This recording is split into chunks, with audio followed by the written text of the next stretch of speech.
we'd like to say thank you for joining us tonight. We are so excited to share with you. We have two amazing CASA of Lexington volunteers here with us tonight that are dynamite.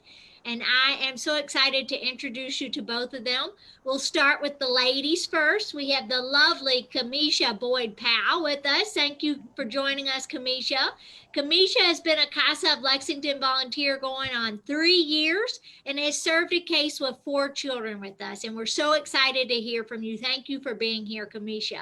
And then we also have the quite lovely Mr. William Saunders, who has been at his CASA of Lexington volunteer role for 1.5 years and is on his second case and has served a total of 3 children. So William, thank you for also joining us tonight. We're going to go ahead and kick off because we've got a lot of things to talk about and some important information. And we'll start tonight, and we're going to start with Camisha, and then we'll jump over to you, William. If you just share with everybody listening, how did you first learn about CASA? For many folks, they've never heard of CASA or court-appointed special advocates and don't know about the work that our volunteers do on behalf of abuse and neglect victims or children that find themselves in the family court system. So, Camisha, how did you learn about CASA? Yeah, so first, I saw CASA advertisements on Facebook. I really didn't know what it was or anything about it, but I knew that it had something to do with children, so I was interested to learn more. And I was a kindergarten teacher for 8 years, so I feel like because Facebook is an algorithm, I was searching, things about children all the time, so I think that's why it popped up. But after researching it on my own, I found out that one of my children's parents, so one of the students that I had, his mom was a CASA volunteer, and so she told me even more about it. And she knows that I like to advocate for children, and she thought that I would be perfect for it. So I went ahead, did more research, applied, and here I am today. Awesome. I think I owe her a free lunch because she is correct. You are perfect at it and definitely came to us with a heart for children and wanting to make their lives better. And for anybody listening, Camisha was perfect and had been a teacher, but you're not required to come to the table as a teacher. You're required to be at least 21 years of age. You go through various background checks, make a commitment of 2 years because that's the average length of a case. Go through our 30-hour training and we guide you through the process and take an oath of confidentiality. Later tonight, we'll be talking a little bit about both of their cases, but not sharing that confidential information. So next up, William, how did you first learn about CASA? I guess my story is similar to Camisha. I'm not a teacher, but there was a family that belonged to the church that I went to. And they had been foster parents for years, I guess 25 or better years. Maybe I shouldn't say 25 because that means I'm older than 35 now when I say things like that. But I saw how they interacted with the kids, and they were really wonderful towards the kids. I mean, they treat the kids as if they were biological children, and they got my attention. And so the mother told me that there was a place that I could go to just give some time back. As far as working with our kids, because we have a lot of kids that go through a lot of different changes. And I wanted to do something. So that's how I learned about CASA through foster parents. Excellent. And so William makes a few other great points. Really, I think as long as you're 21 and able to meet the components we talked about, you really just have to have a heart to wanting to make a difference. And so one thing I'd like to encourage you tonight, I know 2020 has been a challenge. I know there's been plenty of things we probably have not enjoyed that we've seen around us, but I'd like to encourage you, make that change that William just talked about. And CASA is one way to do that in the life of a child to make a positive change forever. And William also alluded to the fact that he heard about it word of mouth. So for many of you to know, you're going to be shocked that we're paying $0 for advertising here. So we really rely on word of mouth. And Camisha heard about it through Facebook. That's been a great tool for us. But so maybe if being a volunteer is not a role for you, maybe you could help us get the word out about the need for CASA volunteers. And so with that, I'd like to jump back over to Camisha, and we share that you've just wrapped up a case that you've been working on for a few years now that had a sibling set of 4, because we do keep siblings together on cases unless the sibling has perpetrated on a sibling. They get the same volunteer. So you've wrapped that case up, and our CASA volunteers stay on a case until permanency is achieved. So that means either the children go home, they're adopted, permanent relative placement, or they age out at 18. We serve ages birth all the way up to 18. So Camisha, without revealing any confidential information, could you share with us a little bit about your case? Yeah, so my case originally involved 2 little boys, and they were removed from their house and with a biological grandparent.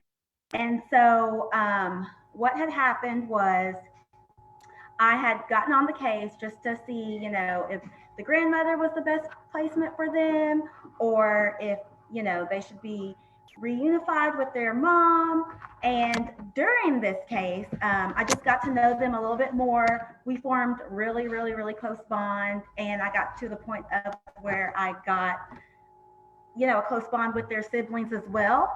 And in doing that, learned that the 2 older siblings needed the CASA as well. So we advocated for them, and I was eventually assigned the 2 older siblings.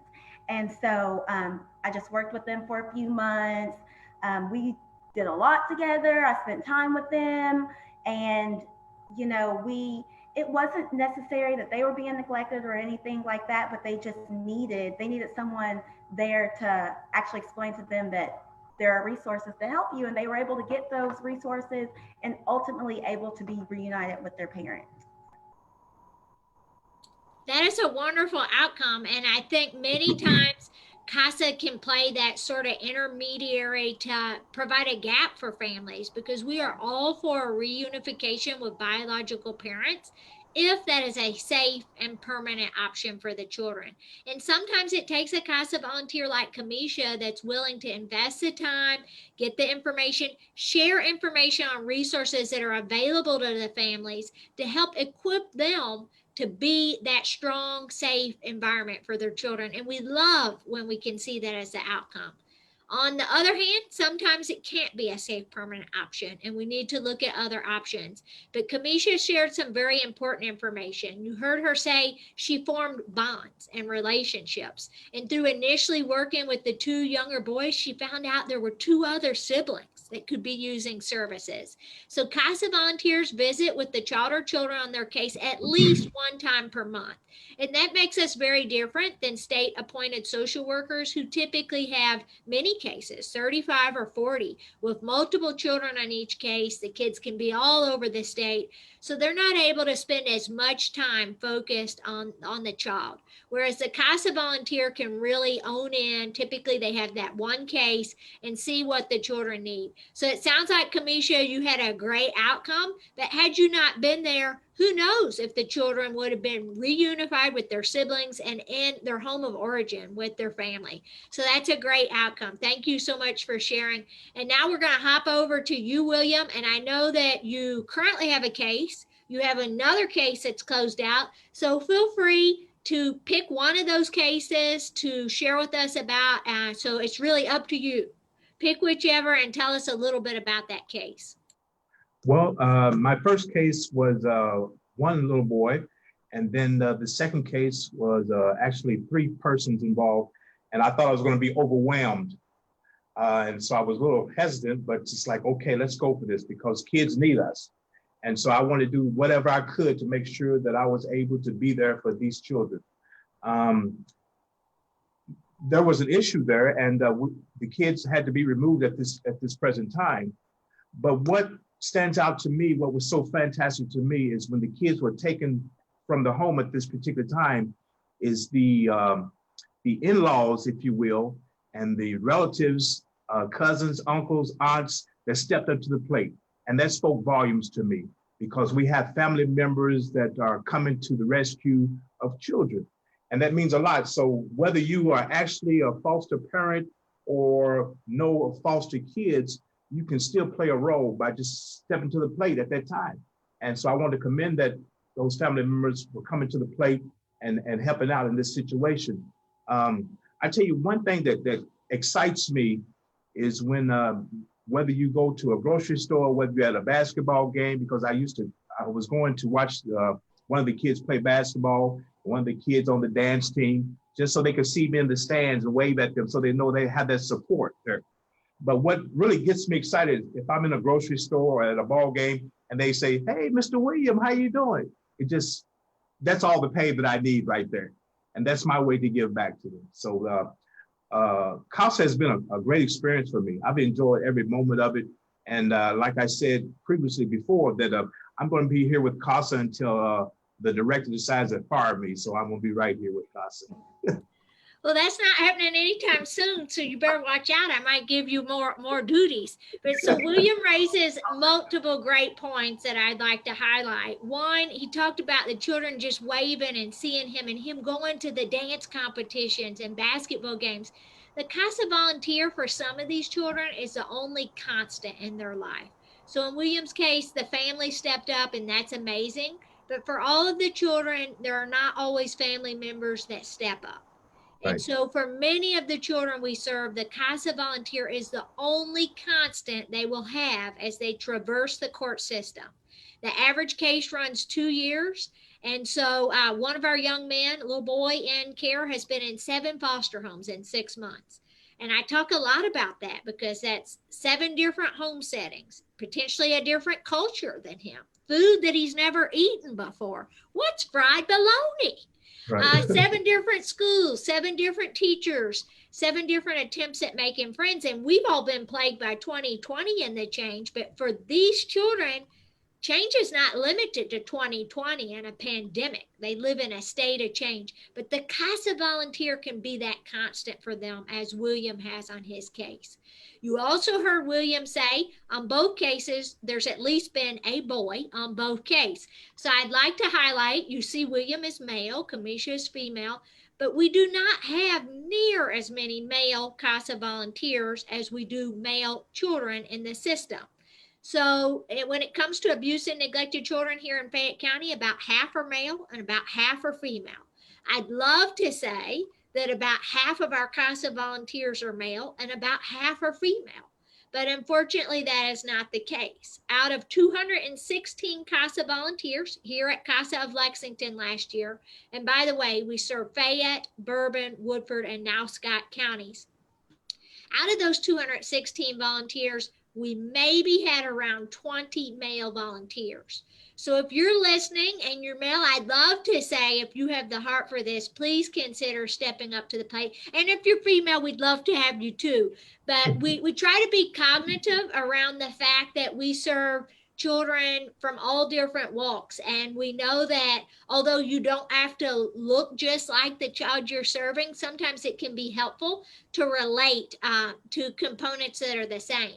And the same as gender, another challenge that we've seen when it comes to diversity is having a CASA volunteer corps that is ethnically as diverse as the children that we serve. Right. And so 1 in 4 children here in the CASA of Lexington service area identifies as African American or Black, and about half of the children identify as some minority. Unfortunately, fewer than 10% of our current CASA of Lexington volunteers identify as a minority. And that's something that we take pretty serious and want to improve on. I know Camisha is a member of our Volunteer Recruitment Advisory Committee that looks at getting new people that have a heart to serve through the door to become CASA volunteers. And they have identified 4 areas of recruitment. One of which is men, getting more men to serve as CASA volunteers. One is looking at getting more people from different ethnic backgrounds to serve, and those that speak multiple languages is another. And so, Camisha, I'd love to hear from you more because you serve on that committee, you've been involved in recruitment, and you're doing the work of a CASA volunteer. And so after hearing that statistic, just share with us how that makes you feel and what you would like to see change, maybe for those listening, and how we can make some steps to continue changing our statistics? Yeah, so for one, it makes me really sad because I know that children like to look at people who look like them. They like to know that they can be there or do, X, Y, and Z. And I know I always take it back to a quote that my father said. So when you take a picture with the group and it comes out, you develop it or whatever else, and you look at that picture, the first person you look for is yourself. And that's how children are. What they, see is what they will be. And they're looking for someone who looks like them. And I think that it just shows them, the multiple places they can go, different opportunities for them. Um, when I first became a CASA, and I was talking to Ben about this earlier, in my CASA training, I noticed that I was the only person of color in the room. And it just made me think, well, what's the population of children that we serve? Am I really the only one? And we also, did some diversity training and things like that. And I felt like I didn't want to, but I felt like I was speaking on behalf of the delegation of people of color. And, that's something I don't like. And I think that that, of course, needs to change. So, what we're doing on our recruitment committee is targeting these different populations. And I think that we've been doing an awesome job, thanks, Ben, of, just we've talked to the Lexington Urban League young professionals, and I know that they seem to be very interested. We've targeted young adults. I haven't been involved in the men recruiting as of yet because we had separate groups, but I think that forming these groups and getting the word out to people is helping because a lot of people don't know about CASA. And I think that even if you just look it up or tell someone about it, they might be interested in becoming a volunteer. They just don't know. So I think that that is the main thing that we should focus on right now is just getting that word out. Absolutely. You raise a lot of very great points. And so if anybody's listening, we'd love if CASA might be the correct volunteer fit for you. But even if it's not, you still have a role to play. I know that I hope that all of us believe in the children that are in our community. And if being a volunteer is not the correct fit for you, we need you. Could you help us share about the need for CASA volunteers, what CASA is? You heard Camisha talk about church groups, work groups. Are you involved in a group where we could come and share? You heard me say we're paying that big zero on advertising. So we really need you to invite us in, invite us out to your home, to your church, to a bunco group. We'll come wherever you'll have us. And we are pivoting in these times of the pandemic. We can do so virtually. When safe to do so, we'll socially distance and mask up and would love to come out. Everybody knows I love to give prizes out, so I love to be in person. But we'd really ask you to give serious thought on helping us change the statistic of what CASA of Lexington volunteers currently look like. Camisha mentioned both gender as well as ethnicity. We also are looking at age. We like to have a broad range. You do have to be at least 21 years of age, but we think it's great for young people to see a younger person as their advocate.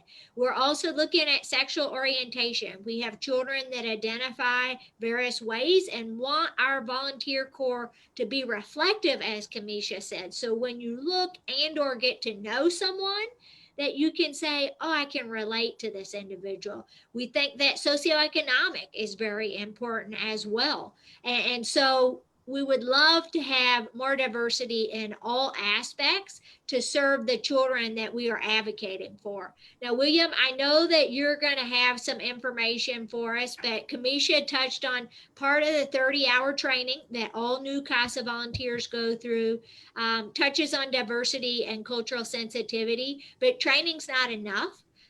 We want to really be representative, as Camisha has said, and have volunteers that children do feel like they can relate to, because it can be hard being removed from your home and finding yourself in a new setting in a whole lot of ways.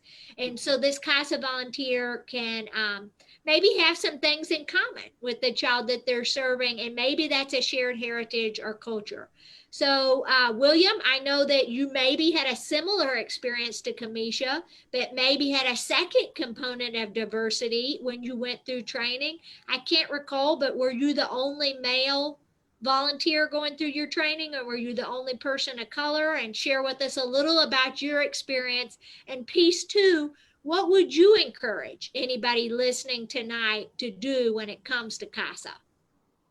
Well, just one moment. I just want to interject and give a shout out to you, Melynda, as our director, for having a heart for all kids, because it could be so easy for you to just look at your race and concentrate on that area. But when you're setting up something like this and you're reaching out to African-American kids, which we have a great need, I just want people to know that we appreciate you for doing that.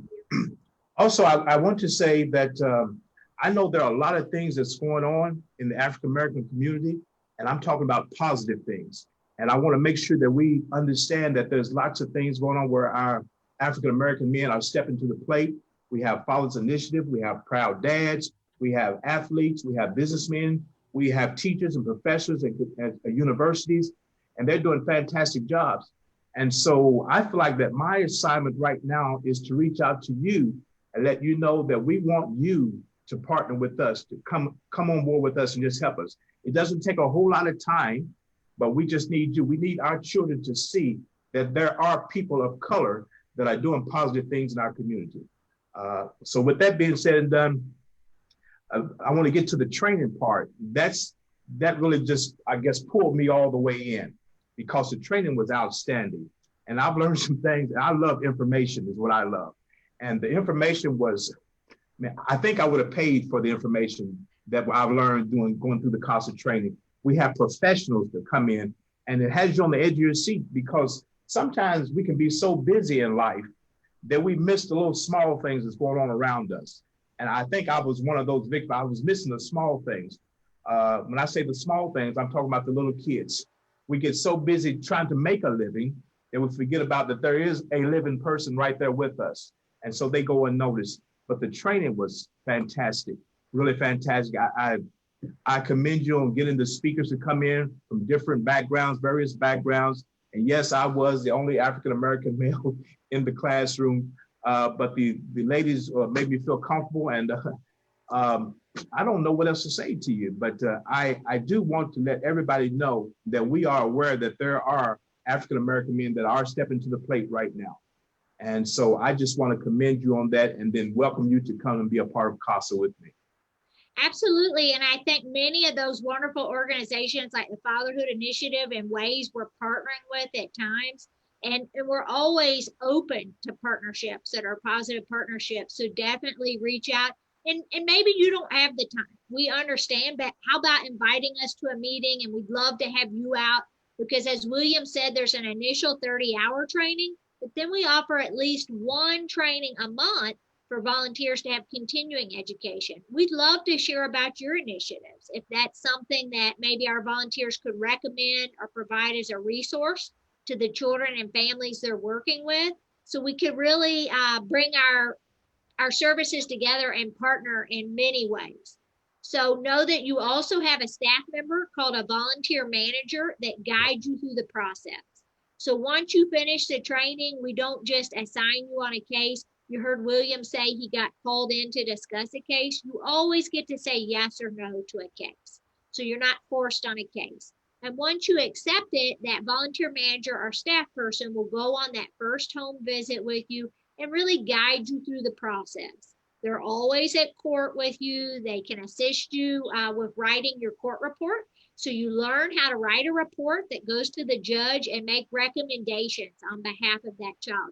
And it could be termination of parental rights, and let's look at adoption if that's what's in the child's best interest. It could be the child has always dreamed of playing football. Let's get him on a football team. Or maybe an example I share a lot. We had a 7-year-old little girl that needed eyeglasses, but the child just thought it was normal to see a bit fuzzy. The school system was looking at putting her in remedial coursework.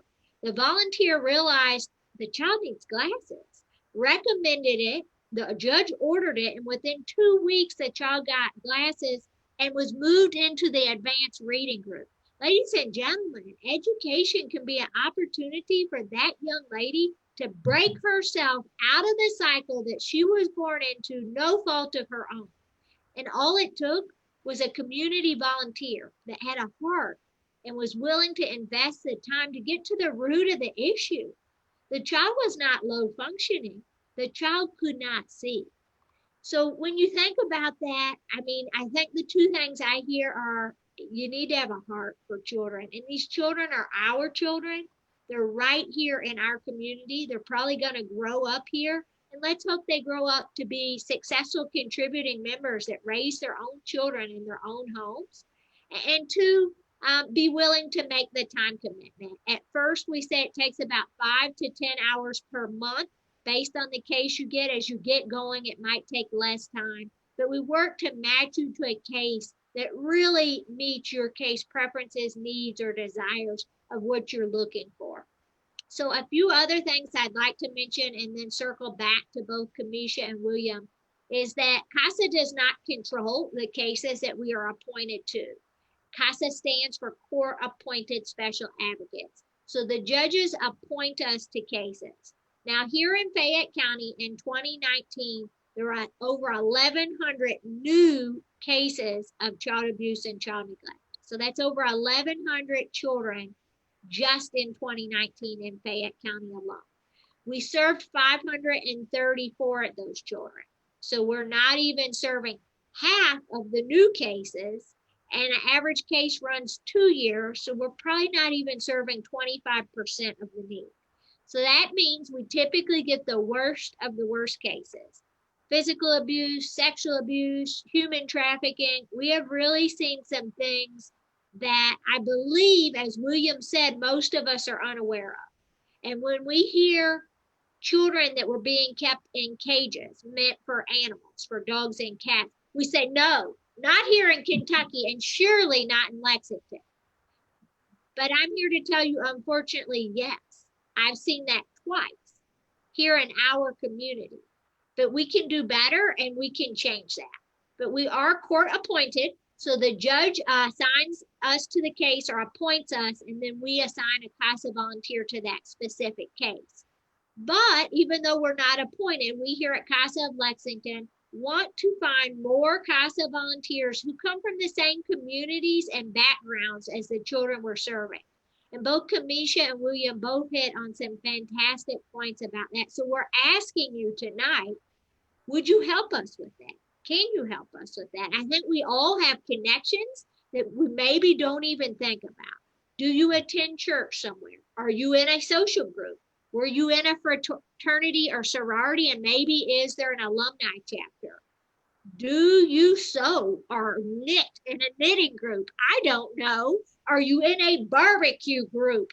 Do you go to baseball games with friends? Do you play bingo? Do you just gather with some friends that you enjoy and have a White Castle burger once a month? I'm not sure, but we know that we all know other people. And it takes individuals introducing us to new circles, new groups, to get the word out there. So we are really asking for you to help us with this. We're aware of the challenge before us, and we want to improve. We want to do better. We want to continue to advocate for more children. So please consider helping us. We know there are more people out there that probably are honestly even willing to serve as a CASA volunteer, but as Camisha said, they just don't know about the need. So we're here to tell you the need is there, and can you help us get there? So I'd like to hop back to you, Camisha. Please feel free to share on anything we've already talked about tonight. But I'd also like you to share on how being a CASA volunteer has been rewarding or impactful for you, and anything you might share with someone that's thinking about being a CASA volunteer. Yeah. So I'm going to hop back for a second because I totally forgot about this until you had mentioned something about we don't have to take a case and we can take a case. It's up to us. So originally, the first case I was offered, I actually didn't take. And I didn't take just because of a conflict of interest. I knew the person. I knew him and his children. And although it was a conflict of interest, I was a little worried because I wanted to make sure that the person that they had got to be their CASA was just as passionate about children. And it just made me wonder. And I know that everyone, all of our CASA volunteers, they're great. But I did want someone that was able to relate to them.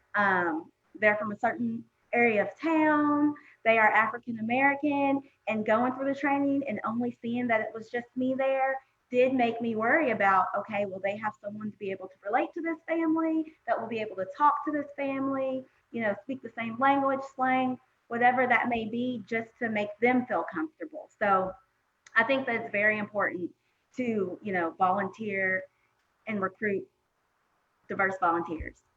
So that's number one. And secondly, I'm going to go into why it's rewarding. So being on the case, and I taught kindergarten for 8 years, so I'm used to a certain age demographic of children.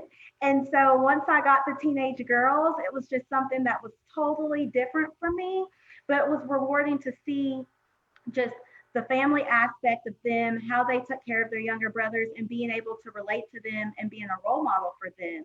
So I have an older sibling, not a younger sibling, but the relationship that I formed with these girls was like being an older sister. I let them know about college opportunities that they didn't even know of. One of the girls, she was very musically inclined, and she actually started playing the cello once, I just told her to go out for orchestra, and she loved it. And that's something that she does now. And it's just so rewarding to see children happy and seeing you there for them, like William said, showing up for them, and just how much of a difference it makes. I talked to my volunteer manager last week because right before my case closed, one of the girls, let me know, she disclosed to me that she identified as LGBTQ. And I think that that's something that she didn't reveal to her parents, not to her grandparents or anything else. So me being the first person and knowing that my reaction was going to be of welcoming open arms, that was satisfying to me because she chose me to share that with as opposed to anyone else, and I wouldn't be able to control the reaction of anyone else. So I know that that made a difference for her. She let me know that too. And just being there for them and seeing their reactions, that's reward enough for me. Well, and what an honor for a child, a teenager at that, to have a comfort level with you, Camisha. And this speaks to the power of what you've done in this young lady's life, to feel comfortable enough to share that with you. And as you said, you have the power to control how you responded to that. And for this young lady, although the case is closed out, she now has you, although no longer a CASA that's court appointed, as a mentor, someone that's a positive role model in her life. And I would expect that you'll continue to hear from her for years down the road. And I don't know if it was her or her sister, but playing the cello, wow, probably did not even know that was an opportunity. She might be the next composer. That could be the source of our advertising budget. We might have to follow up on that after this episode. But I really do think what a privilege for you to play this role in these children's lives and to hopefully have a lifelong connection with them in the years ahead. And so I'm excited to see, in all seriousness, what comes out of playing that cello. Yeah. Big things could happen. That could lead to a scholarship for her for school. And even introducing, did you know that there are opportunities after high school? So I can relate. Growing up, I didn't have a family member that had completed any education after high school. And growing up in a lower socioeconomic background, you don't always know about the opportunities that are out there unless somebody shares with you. And that brings me back to another teenage girl that one of our CASA volunteers was serving, was flunking out of school, and the CASA volunteer realized she was quite bright and talked her into taking the ACT testing for college, and she knocked it out of the park on her first time, got a huge score. And the CASA volunteer said to her, wow, how did you do that? And what's going on in school? You're flunking out of pre-calculus. And she responded, two things that stuck with me. How can I focus on pre-calculus when I don't know where I'm sleeping tonight or if I'm going to eat a meal? And number two, she said to her CASA volunteer, You're the first person that's ever told me that you believe that I could. And I think that's so powerful. And Camisha, for the children you worked with, maybe you were the first person that shared, there's a chance to go to college and there's ways to get funding to do that. Maybe you were the first person that shared you enjoy music. The school has an orchestra and we can work to get you an instrument. And there's so many opportunities that could come from that. So I'd like to say thank you for investing in the lives of children right here in our community. And thank you for giving up of your time and assisting us as we recruit to better reflect the children and families we serve. I'll hop back to you after, William, for any closing thoughts that you have. So be thinking of what you'd like to share. But want to hop over to you, William, for the same question to talk from your experience and your input. Well, I guess I'll jump back to my first case that I had. Was a young boy between 8 and 10 years old. And so my first visit, I want to go to the house, and he was living with the grandparent, and I wanted to be professional. So I give me a new shirt on and some slacks and my church shoes. And so I go, and they live out in the rural area. So I go out there and I'm excited because, I think I'm looking halfway decent to meet grandmother, because you know how grandmothers are. They want you to look good, want you to look nice. So I show up out here on this farm, and I spend time, a couple minutes talking to grandmother, and then the boy comes in and wants to know if I want to play a game of basketball with him. A game of horse is what we call it, horse. Oh, snap. And you got the church shoes on and the new slacks. I've got church shoes on and everything. And so, I couldn't say no. So I go out here, and he's got his basketball goal up and everything. And we're playing, and he doesn't stop. I mean, he's going full grind here. And I'm trying to keep up, and I'm sweating and everything. I'm looking a mess. I think maybe I hit 2 shots out of the whole thing. But that was just a fun time for me. So you never know what you're going to get when you show up at a house. You never know what you're going to get or what you're going to have to deal with. Shortest game of horse ever. Yes, and I was actually beat by an 8-year-old, but that's my secret. But this next case that I'm working on right now is I like to remind myself of why I keep doing this, but I do want to pull out something that I was so excited about this one individual because even though she's going through all this turmoil, she was still excited about schoolwork. And she was working on her laptop. And that was challenging for me because I learned something in that brief amount of time that I spent with her, because I'm not really technologically sound, if you will. It takes me a little while to get going. I'm pretty good with maybe Facebook or something like that, or taking selfies. But when it goes a little bit deeper, like coming on Zoom, it's like, I'm really kind of lost here. But I'm sitting there and she's teaching me all these little things here that I can be doing on my phone. It's like, wow, I didn't know I could do that. And I've learned how to get WhatsApp and all these different things, but she was fantastic. And I just want to give her a shout out, and hopefully she's looking at this and she'll know that I'm talking about her. And I appreciate her so much. But it just does something for me to know that kids, no matter what they go through, even the hard times, they still want to do what's right. And I'm excited about that. So that's my piece right there. Thank you, William. And as William talked about, right now we find ourselves in this technological environment for some things. We do have a staff person, Ben Clappinger, as well as other staff members that will assist volunteers if it's a technological piece. William at the moment is sitting in the training room. That's something that's available when volunteers are attending court virtually during these times. We'll guide you through that process as well. William, I'd like to hop back to you. If there's anybody listening that's thinking about becoming a CASA volunteer, what would you share with them? Well, I just want you just to consider it and think about it, because you're already doing things right now in the community. And so we're just asking you to take it up a notch and just help us out, because we need you. We really need you. And there is a young man that I'm going to reach out to just as soon as we finish this piece right here, because we worked on a project and we took a group of young boys, African-American boys, to Washington, D.C., to the White House. And he worked out all the details and he put everything in place. And so I know he can do this. I know one more hour, he can help us out. And he also has each one of his individual boys, they have a different course of action that they're taking because they want to be certain things in life. One wants to be an astronaut.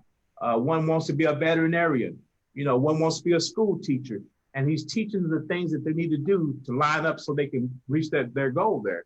And so it starts from a very young age. We can't wait till our kids are teenagers before we start trying to put something inside them. So we want to take our kids as small as they are and start working with them right away. And I'm grateful to have this opportunity to be a part of CASA, and I'm here for the long haul. And I appreciate all the help that I get from my managers, from the director, and from Ben. I know I'm driving him crazy when it comes to technology, but I appreciate you hanging in there with me.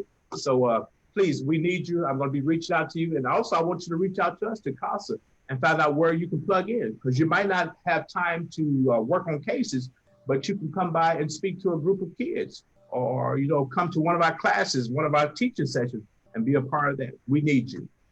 Absolutely. William has said it well. Again, in 2019, right here in Fayette County, more than 1,100 new cases of child abuse and neglect. And think about that for a second. That's actual children. You are needed, and we have a role for you. If it's not being a CASA advocate, we have a Friends of CASA program where you can volunteer in other ways. Maybe you're a photographer, graphic design, enjoy working events, and could come out and volunteer at an event. There's lots of ways to give back that way. Reach out to us. You can always email info@casaoflexington.org. The main telephone number is 859-246-4313. The website is www.casaoflexington.org. And you can get on Facebook. We have Twitter, all the social media for those engaged, Instagram. But the Facebook page, again, CASA of Lexington, check that out. But William has said the need is great. You're needed. And you've heard you don't have to have a certain background. You just need to be 21 years of age, willing to go through the 30-hour training, consent to the background checks, and take that oath of confidentiality. And you heard it here, folks. You don't even have to be good at horse to be a CASA volunteer. So now I'd like to circle back to you, Camisha, for any closing thoughts that you'd like to share with anybody listening. Yeah. So like you said earlier, you just have to meet with these kids at least one time a month. One time a month is not too much to ask. So I think that, you know, it doesn't take much to become a CASA. You have to have a heart for children, but also a suggestion, and I encourage people to do, is when the court is not virtually in session, but you can actually go in person, to just come look and see how many cases that CASA is assigned. And some of those kids don't even get CASA volunteers. So right. I just encourage people to just see that, because that's how I began. I started in the courtroom and just looked at the cases. Some of them didn't get assigned CASAs. Some of them got assigned CASAs, but still, we don't have enough volunteers. So I just feel like it's important for you to just check that out, and it will pull on your heartstrings. But just knowing that you made a difference gives us purpose. That's life's purpose. So that's what I have to add. Thank you, Camisha. I'm excited to see how you continue to improve this community. We are proud to call you a Lexingtonian. I know your roots didn't start here, but so proud to have you as a member of this community and as a part of the CASA of Lexington family and team, and excited for where we move forward together. So she mentioned that part of the training, you get the opportunity to attend court and see what's going on. That is part of the process. And I think it's a real eye opener, because here in Kentucky, family court is closed. So unless you are part of the case or involved as a CASA or as a social worker or something like that, you're not in that courtroom. So that's why we simply don't know the challenging things that are going on right around us. So that is often an eye-opener, and I would encourage you to reach out to us. We'd love to give you more information. Now we'll circle back one last time to Mr. William Saunders for any closing thoughts you have or words that you'd like to share. and then I'll meet you outside on the basketball court. Hope you brought your tennis shoes. Well, you really caught me off guard with that one. I'm not ready tonight still. I would just, again, I want to reach out to every individual, whether you red, yellow, black, white, or brown. We need you at CASA. Our kids need you. At the times that we're living in right now, especially going through this pandemic, and not only the pandemic, but the other things that our kids have to deal with on a daily basis. We need you. We need you to be a part of us. We need you to help with us, work with us, because our kids are counting on you. And kids are very impressionable. Kids are like sponges. They soak in whatever you put out there. And so we want to make sure that we're putting out the right thing to them. Sometimes all it takes is for us to take a moment and just to listen, because our kids have been talking for years, but we're not listening as being adults. And so my thing is, if you have a listening ear, you can be a CASA volunteer. I like that myself. If you have a listening ear, you can be a CASA volunteer. We need you. Thank you so much. We'll have to get you a t-shirt that says that, William, but that is a good one. And we hope that you've been listening and that you've heard that you are needed. And we've had some fun tonight and some jokes. And as William said, we're fun people. So why wouldn't you want to be a CASA volunteer? But in all seriousness, the need is great. The children are important and we need you. So William, another one of our vibrant Lexingtonians that makes me very proud to call this home. And we are thrilled to have you as part of this community and part of the CASA Lexington family as well.